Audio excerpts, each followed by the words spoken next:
This is highly unusual, folks. Donald Trump has now planned an emergency visit to, get this, the state of Florida to campaign now that he is seeing what is happening on the ground there. And this comes after a cancellation of a bunch of other events that he's had in other states. My name is Brett Meiselas here with the MeidasTouch Network. Remember to hit subscribe and help us get to 3.5 million subscribers. We can't do that without you, so hit subscribe right now. Let's dive right into this. This is from Greg Bluestein of the Atlanta Journal-Constitution. He writes this. Here's what Trump's campaign just announced for Tuesday. President Donald J. Trump to participate in a roundtable at the Latino Summit in Doral, Florida.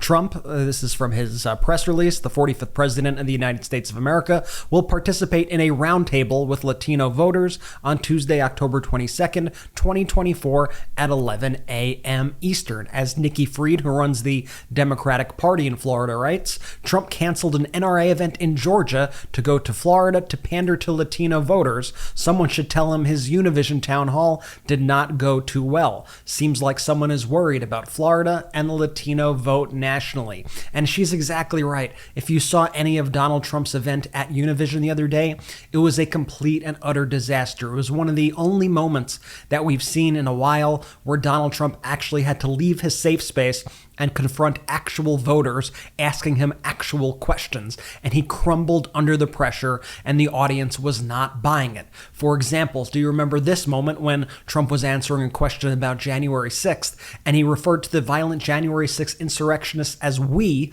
multiple times, including him on the side of the insurrectionists, and including law enforcement as the opposition to him, saying we didn't have guns. I say we, and what I want you to focus on here is the reaction of people in the crowd. You could see the people asking the questions. The people in this Univision audience were not buying his crap. They were rolling their eyes. They were shaking their head. Take a look at this. Ashley Babbitt was killed. Nobody was killed. There were no guns down there. We didn't have guns. The others had guns, but we didn't have guns. And when I say we, these are people that walked down. This was a tiny percentage of the overall, which nobody sees and nobody shows. But that was a day of love from the standpoint of the millions. And the reception Trump got at Univision compared to the reception Vice President Harris got there could not be more different. Let me show you this comparison video. This is Trump versus Harris doing the same town hall at Univision, and you could see the differences in their responses and in the audience reactions. Watch this. Peacefully and patriotically. Nothing done wrong at all. Nothing done wrong. But that was a day of love. I started my career as a prosecutor. And when I worked doing that job of my goal of keeping people safe, I never asked a witness or a victim of crime, are you a Republican? Are you a Democrat?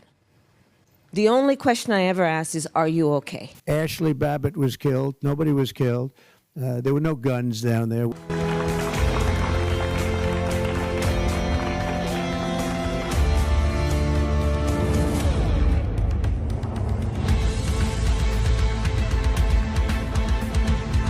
And there is such incredible energy right now on the ground in the Sunshine State. I've been seeing this TikTok going viral. Cubans for Kamala Harris. You see this guy dancing. He writes, Cubans for Harris, Miami 305, let's flip Florida blue. I would play the full thing with the music, but we don't have the license to the music. But this is a great clip that's racking up hundreds of thousands, if not millions of views. I love to see this enthusiasm. I also want to show you this energy. Every Wednesday, the streets in Pensacola, Florida are lined with Harris wall signs and chants. And this is the energy we need to see all over Florida. Check this out.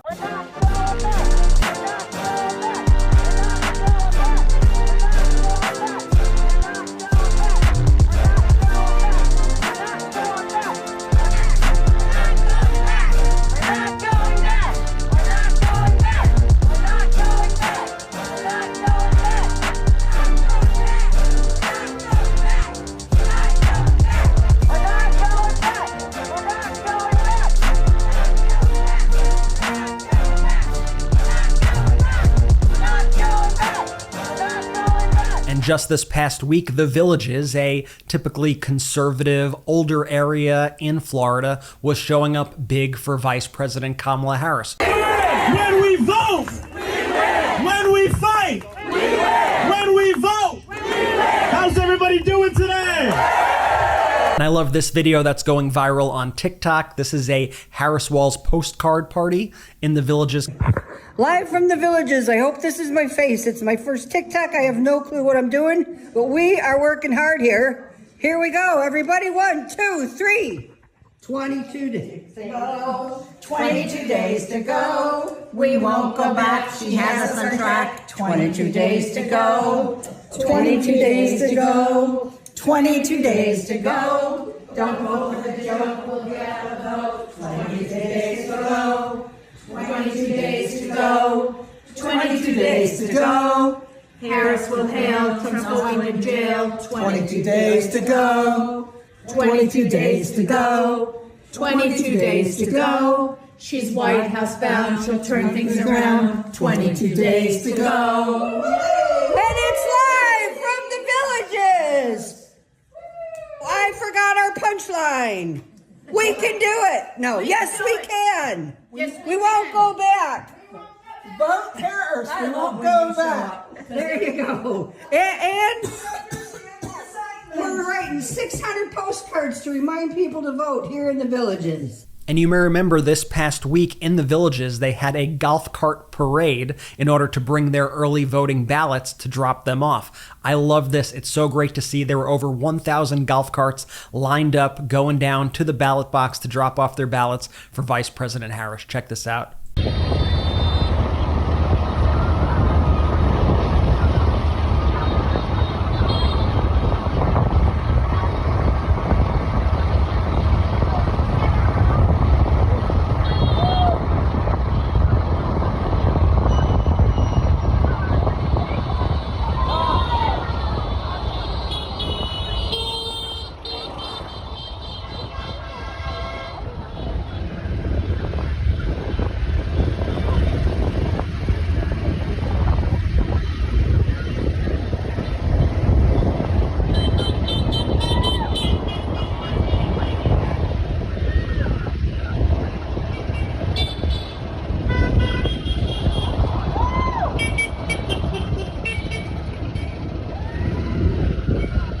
And I just love the enthusiasm there. So let's just play this one more clip.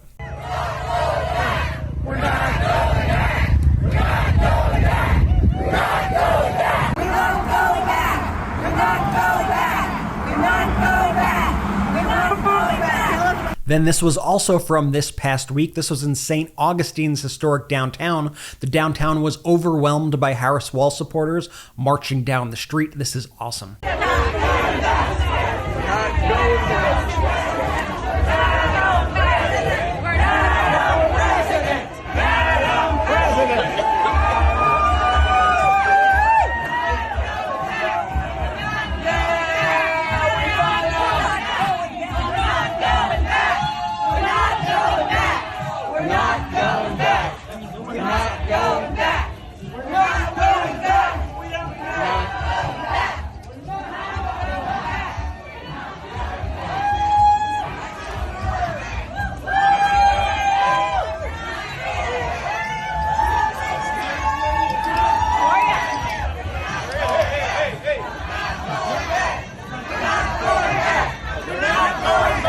And there's a lot at stake this year that is bringing the voters to the polls, even aside from the presidential election. There is Amendment 4 on the ballot in Florida, which would codify the right to an abortion in the Florida state constitution, thereby getting rid of that 6-week ban that is currently in place. And Ron DeSantis right now is trying all these schemes to try to get this abortion amendment petition off, or get the abortion amendment off. For example, a new report that DeSantis released, this phony report, claims that signatures on the abortion amendment petition are invalid. This is just one of his latest ways to try to knock this off the ballot.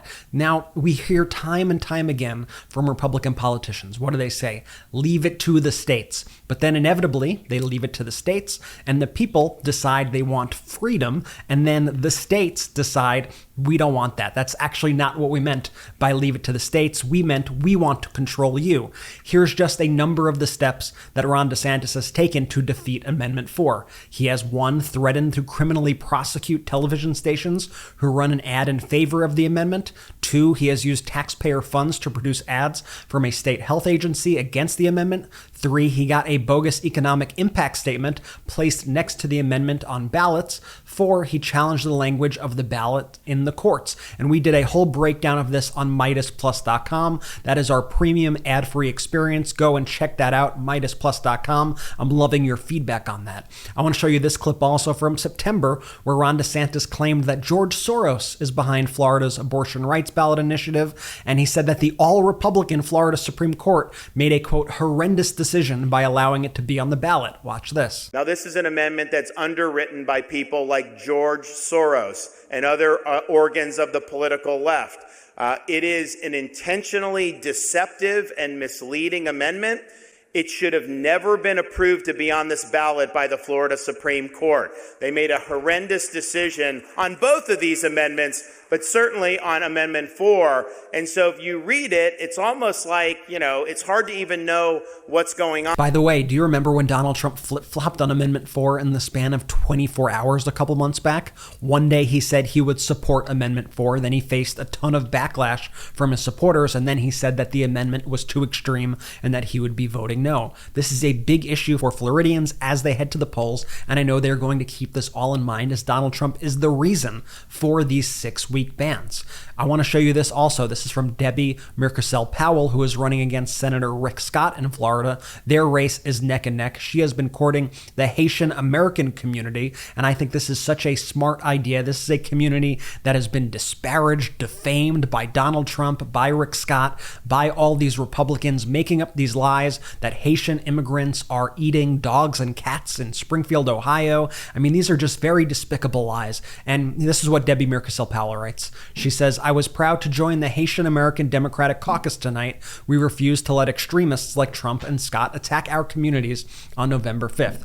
Don't mess with my people. The Miami Herald ran an op-ed from a Haitian American immigrant on Friday, which said, Rick Scott threw Haitian Americans under the bus for Trump. Florida deserves better. In the op-ed, the author writes, Florida is a naturally beautiful, diverse, and welcoming state, which are some of the many reasons I'm proud to call it home. We are a cultural melting pot. More than 5 million immigrants live in Florida, the majority from the Caribbean and Latin America. I am one of them. I left Haiti in 1981 and came to Florida in search of a better life for me and my family. Thankfully, I was not alone. Thousands of Haitians came before me, and many have followed. South Florida is home to the largest Haitian population in the United States, a thriving community of over 600,000 hardworking and generous people. I want you to get that number in your head right now. 600,000 hardworking Haitians living in Florida who are sick of Donald Trump, Ron DeSantis, and all Rick Scott, you name it,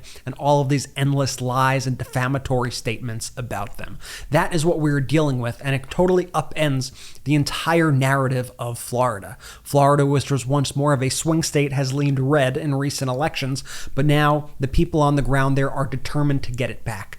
Guess what? It's not going to be easy, but it is clear that this election is possible to flip the state blue. It is possible to win the Senate. It is possible to win the presidency. And the way that happens is by actually getting people to the vote, motivating people, making sure people show up. So that's what I need you to do. Vote, vote, vote, vote, vote. If you know anybody who lives in Florida or anywhere around the country, make sure they are heading to the polls. If you could still register to vote and aren't registered, make sure you register. Make sure all your pro-democracy friends are registered. All right, thank you so much for watching. Remember to hit subscribe. We're on our way to 3.5 million subscribers here on the MeidasTouch Network. Thanks again. I'll see you soon. Hey Meidas Mighty, love this report? Continue the conversation by following us on Instagram @MeidasTouch to keep up with the most important news of the day. What are you waiting for? Follow us now.